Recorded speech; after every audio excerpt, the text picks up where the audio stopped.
Hey guys, this is Starks. Welcome back to our series on aiming a traditional bow. Yesterday we talked about the instinctive style of aiming. We went over a few things there, a little bit of history on that. Tonight I would like to talk to you about split vision aiming. So a few things before we continue on.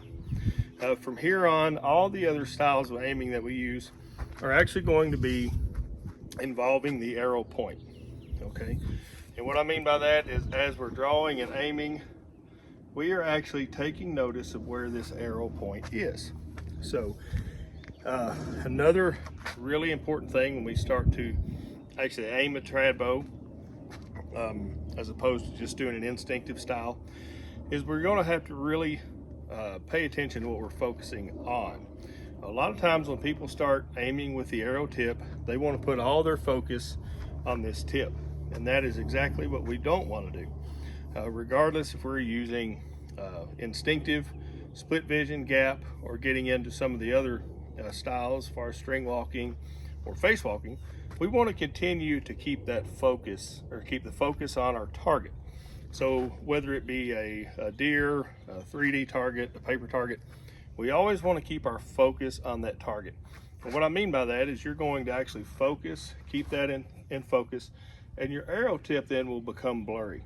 A lot of beginners or people who are starting to use another aiming method will actually make the arrow tip clear and make their target fuzzy. And that's just the opposite of what we want to do. So another thing I want to talk about real quick is shooting with one eye open or one eye closed. Most coaches will teach you to keep both open if you can. You get a little better depth perception that way. It's a little easier on your body as a whole to start aiming. Some people just simply can't. Some people like to close their off eye. Some people, their off eye may be their dominant eye, so they have to close it to be able to aim with their other eye. Guys, I'm going to be the first one to tell you, shoot whatever makes you happy. Shoot the way that you're comfortable, okay? The main thing in these series is I'm just trying to give some information out there. I'm not going to tell you one way's right or wrong. Shoot what makes you comfortable. If you want to shoot one eye closed, close one eye. I try to shoot both eyes open. I've learned in my instance, if I start closing one eye, I start aiming really hard with the other eye, and my process really breaks down. I don't follow through. I'll pluck more, so I can stay more comfortable with both eyes open. But shoot what makes you comfortable. Okay, so we're going to go into the split vision style of aiming. We talked about instinctive last night. The instinctive archers, sometimes their arrow will be short enough on that shelf that you won't even see that arrow. That's where the instinctive comes in. The split vision archer. This is a good cross between instinctive and gap shooting. And it's a good transition point if you would like to learn how to aim a bow, more so than just instinctive. Maybe you're trying to get into paper targets and you're not really consistent downrange. Maybe just little things like that, you're trying to get better. This is a good place for you to start actually aiming. So what instinctive is, or excuse me, what split vision is say if I am focusing on you or focusing on that camera, as I come up, I'm going to keep my focus right on you, and I'm going to see the top of this arrow. When we say point of arrow very loosely, we're not going to see the end. We're going to see the crest of that arrow. That is going to be down here in our peripheral vision. We're going to still focus on where we want to hit, but again, we're going to see this arrow, and we're going to start learning the gap to place that in at certain distances. So to give you a little illustration here, and I'm going to use a paper target, and I'll show you some more on a 3D insert here in a minute. But if this is our paper target, and for split vision, we're always going to be looking at middle. We're going to focus our eye on the middle, and what you're going to see at your anchor is you're going to notice this arrow shaft, and we're going to use this for our arrow shaft. You're going to see this blurry part out of your peripheral vision. And what you want to do is keep looking here, keep your focus here. When you shoot, this arrow may hit somewhere else on the target. You will learn about what this gap is.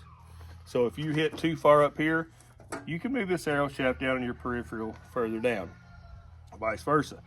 If it hit way up here, then you know you can move it back over here a little bit and down, and it'll bring it down, okay? If you've got your arrow shaft here, you're looking here, and you're catching this out of your peripheral, and your arrow hits here, move that arrow shaft closer to the middle. Okay, that is the split vision. So again, split vision means you're looking at where you want to hit, same as instinctive, but you're noticing the arrow shaft in the bottom of your peripheral vision. That is the split vision, okay? So if that's where it is, that would be your gap, say at 20 yards. At 25, you would need to aim a little higher. At 20 or say 18, you need to aim a little lower, okay? Like I said, every aiming point past instinctive, you need to be aware of that arrow tip. And I think this became really popular around 20 or so years ago. And I think a lot of it had to do with the NASP program that's going on now, these school kids. They started teaching these kids a 3 under the arrow grip or hook. So with my bow, I'm gonna put this arrow on here, and forgive me, I don't have my tab with me. 3 fingers under, they're gonna anchor at the corner of their mouth, and they're actually looking at that arrow tip, okay? So I think that about 20 years ago or so, we started to see the popularity in the 3 under and starting to aim instead of more instinctive.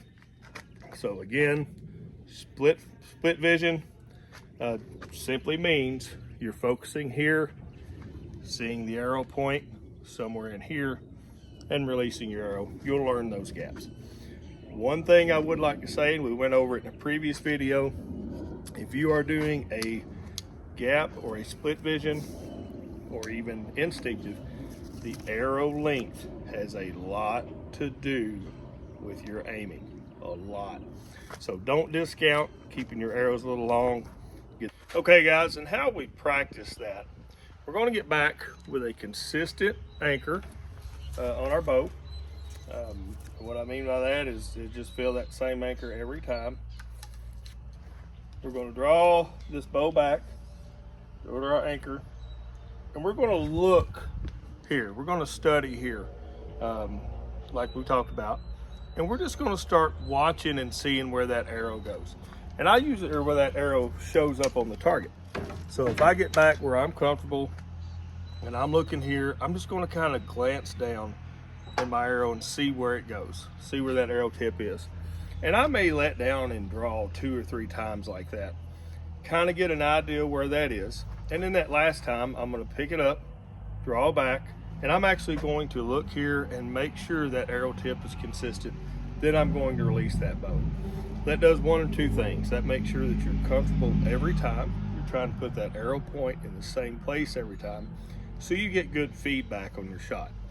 Like I said, if you put your arrow tip here and you're looking here and your arrow hits here, the way to fix this, guys, if we're looking here and the arrow hits here, we can go back to where we moved or we seen our arrow, use that same space and move our arrow tip down that much.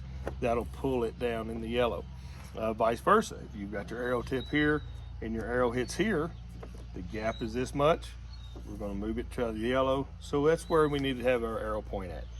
Now, when we are talking paper targets as opposed to 3D targets, you can see the difference here.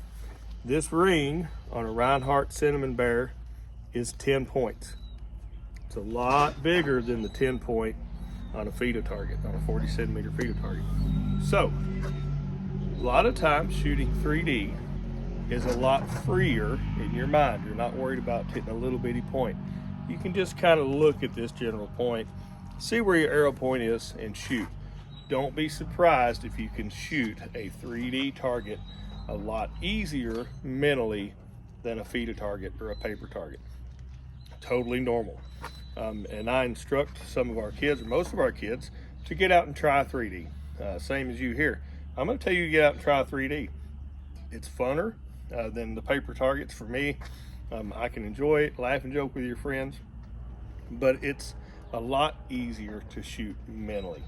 If I miss a little here and get in the 7 or 8, it kind of beats me down mentally. If I'm aiming for that 11 or 12 and I miss a little, I'm still a 10. I still feel good about that shot.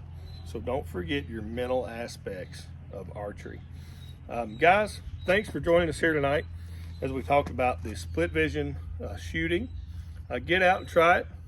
Give it a try, see what you come up with. Tomorrow we're going to do a video, tomorrow Friday we'll do a video on gap shooting.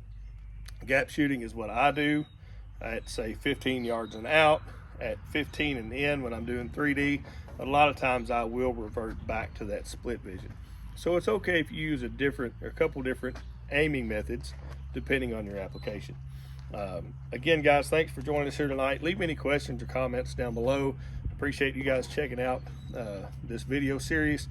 Remember to go back and check the videos before this. We talk about changing bowstrings, arrow lengths, arrow weights, tuning arrows. We've talked about instinctive aiming. Tonight was split vision, tomorrow will be gap. Then we're going to get in and talk a little bit about face walking and string walking.